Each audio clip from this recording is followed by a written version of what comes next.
രാഹുൽ മാങ്കൂട്ടത്തിനെതിരെ ആദ്യമായി പീഡന പരാതി ഉന്നയിച്ച നടി റിനി ആൻഡ് ജോർജിനെ ഇടതു സ്വതന്ത്ര സ്ഥാനാർത്ഥിയായി CPM പരിഗണിക്കുന്നു. CPM വമ്പിച്ച ഒരു നീക്കമാണ് നടത്തുന്നത്. റിനിയെ CPMലേക്ക് സ്വാഗതം ചെയ്ത് പാർട്ടി നേതാവ് KJ ഷൈൻ രംഗത്ത് വന്നത് ഈ സാഹചര്യത്തിലാണ്. പറവൂരിൽ പ്രതിപക്ഷ നേതാവ് VD സതീശനെതിരെ റിനിയെ മത്സരിപ്പിക്കാനാണ് ആലോചന. ഇതിനൊപ്പം പാലക്കാട്ടേക്കും റിനിയുടെ പേര് പരിഗണിക്കുന്നുണ്ട്. ഇനി റിനിയുടെ മനസ്സമ്മതമാണ് അറിയേണ്ടത്. നടിയുടെ നിലപാട് നിർണായകമാകും. എന്തായാലും CPMനോട് റിനിയെ ചേർത്ത് നിർത്താനാണ് തീരുമാനം. സ്ത്രീകളെ സ്മാർത്ഥ വിചാരം ചെയ്യുന്നവരുടെ കൂട്ടത്തിലാണ് റിനി വിശ്വസിക്കുന്ന രാഷ്ട്രീയ പ്രസ്ഥാനമുള്ളതെന്ന് KJ ഷൈൻ വിമർശിച്ചിരുന്നു. ഷൈനെതിരായ സൈബർ ആക്രമണത്തിൽ പ്രതിഷേധിച്ച് പറവൂരിൽ CPM സംഘടിപ്പിച്ച പ്രതിഷേധ കൂട്ടായ്മയിലാണ് ഷൈൻ റിനിയെ പാർട്ടിയിലേക്ക് സ്വാഗതം ചെയ്തത്. കാന്തപുരം AP അബൂബക്കർ മുസ്ലിയാരുടെ വ്യാജ ലെറ്റർ പേഡ് ഉപയോഗിച്ച് പോലും വടകര തെരഞ്ഞെടുപ്പ് കാലത്ത് തനിക്കെതിരെ പ്രചരണം നടത്തിയെന്ന് പരിപാടി ഉദ്ഘാടനം ചെയ്ത KK ശൈലജയും പറഞ്ഞു. വടകരയിൽ KK ശൈലജയെ തോൽപ്പിച്ചത് ഷാഫി പറമ്പിലാണ്. രാഹുൽ മാങ്കൂട്ടത്തിലിൻ്റെ രാഷ്ട്രീയ ഗോഡ്ഫാദറാണ് ഷാഫി പറമ്പിൽ. എന്തായാലും പ്രതിപക്ഷ നേതാവ് VD സതീശനുമായി വളരെ അടുപ്പമുള്ള കുടുംബ പശ്ചാത്തലമാണ് റിനിയുടേത്. എന്നാൽ കോൺഗ്രസിൻ്റെ ഒരു ഭാരവാഹിത്വവും അവർ വഹിക്കുന്നില്ല. നേരത്തെ മാധ്യമങ്ങളോട് പറഞ്ഞ അതേ കാര്യങ്ങൾ തന്നെയാണ് റിനി പ്രതിഷേധ കൂട്ടായ്മയുടെ വേദിയിലും ആവർത്തിച്ചത്. ഏതെങ്കിലും സംഘടനയുടെയോ വ്യക്തികളുടെയോ പേരെടുത്ത് പറഞ്ഞുകൊണ്ട് ഇന്നലെ നടന്ന യോഗത്തിലും ആരെയും വിമർശിക്കാൻ റിനി തയ്യാറായില്ല. അപ്പോഴും CPM വേദിയിൽ റിനി എത്തിയത് ശ്രദ്ധേയമാണ്.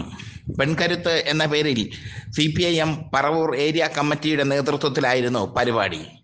വേദിയിൽ നടത്തിയ പ്രസംഗത്തിൽ പ്രസ്ഥാനത്തിന്റെ ഭാഗമാകണമെന്ന് KJ ഷൈൻ റിനിയോട് അഭ്യർത്ഥിച്ചു. പെൺപ്രതിരോധം എന്ന പേരിലായിരുന്നു സ്ത്രീകൾക്കെതിരെയുള്ള അധിക്ഷേപങ്ങൾക്കും സൈബർ ആക്രമണങ്ങൾക്കുമെതിരെ CPM പരിപാടി സംഘടിപ്പിച്ചത്. വടകര മണ്ഡലം സ്ഥാനാർത്ഥിയായിരിക്കെ വലിയ തോതിൽ സൈബർ ആക്രമണത്തിന് ഇരയായ KK ശൈലജ ടീച്ചർ തന്നെയാണ് പരിപാടി ഉദ്ഘാടനം ചെയ്തത്. ഇപ്പോഴും ഞാനിവിടെ ഭയത്തോടു കൂടിയാണ് നിൽക്കുന്നത്. ഇത് വെച്ച് അവർ ഇനി എന്തെല്ലാം കഥകൾ പ്രചരിപ്പിക്കുമെന്ന് ഭയമുണ്ട്. സ്ത്രീകൾക്ക് വേണ്ടി ഒരക്ഷരമെങ്കിലും സംസാരിക്കേണ്ടതിൻ്റെ ദൗത്യം എനിക്ക് കൂടി ഉണ്ടെന്ന് തോന്നിയത് കൊണ്ടാണ് ഇവിടെ വന്ന് ഞാൻ പ്രസംഗിക്കുന്നതെന്ന് റിനി വേദിയിൽ പറഞ്ഞു. അടുത്തിടെ KG ഷൈനിന് നേരെ വലിയ തോതിൽ സൈബർ ആക്രമണവും അപകീർത്തി പ്രചരണവും നടന്നിരുന്നു. പ്രസംഗത്തിനിടെ ഷൈൻ റിനിയെ പാർട്ടിയിലേക്ക് ക്ഷണിച്ചു. റിനിയെ പോലെയുള്ള സ്ത്രീകൾ ഈ പ്രസ്ഥാനത്തോടൊപ്പം ചേരണമെന്ന് താൻ ആഗ്രഹിക്കുന്നു എന്നായിരുന്നു ഷൈൻ്റെ പ്രസ്താവന. എന്തായാലും CPM അതിബുദ്ധിപൂർവം കളികൾ നീക്കുന്നു. റിനിയുടെ രാഷ്ട്രീയ പശ്ചാത്തലം അല്ലെങ്കിൽ VD സതീശനുമായി ഏറ്റവും അടുപ്പം പുലർത്തുന്ന റിനിയെ തന്നെ CPM വേദിയിൽ അവർ എത്തിച്ചിരിക്കുന്നു. ഈ തെരഞ്ഞെടുപ്പ് അടുക്കും തോറും വലിയ രാഷ്ട്രീയ ട്വിസ്റ്റുകൾ കൊണ്ടുവരാനാണ് CPM ശ്രമിക്കുന്നത്, പിണറായി വിജയൻ ശ്രമിക്കുന്നത്. എന്തായാലും ഷൈൻ ടീച്ചർ റിനിയെ സ്വന്തം പാർട്ടിയിലേക്ക് തൻ്റെ പാർട്ടിയിലേക്ക് ക്ഷണിച്ചതോടുകൂടി ഒരു സാധ്യത കൂടി അവർ തുറന്നിട്ടു. റിനി സമ്മതം മൂടിയാൽ പറവൂരിൽ സതീശനെതിരെ മത്സരിപ്പിക്കാം, അല്ലെങ്കിൽ പാലക്കാട്. എന്തായാലും CPMൻ്റെ രാഷ്ട്രീയ നീക്കങ്ങൾ വളരെ ശ്രദ്ധേയമായ ചുവടുവയ്പ്പുകളായി മാറുന്നു.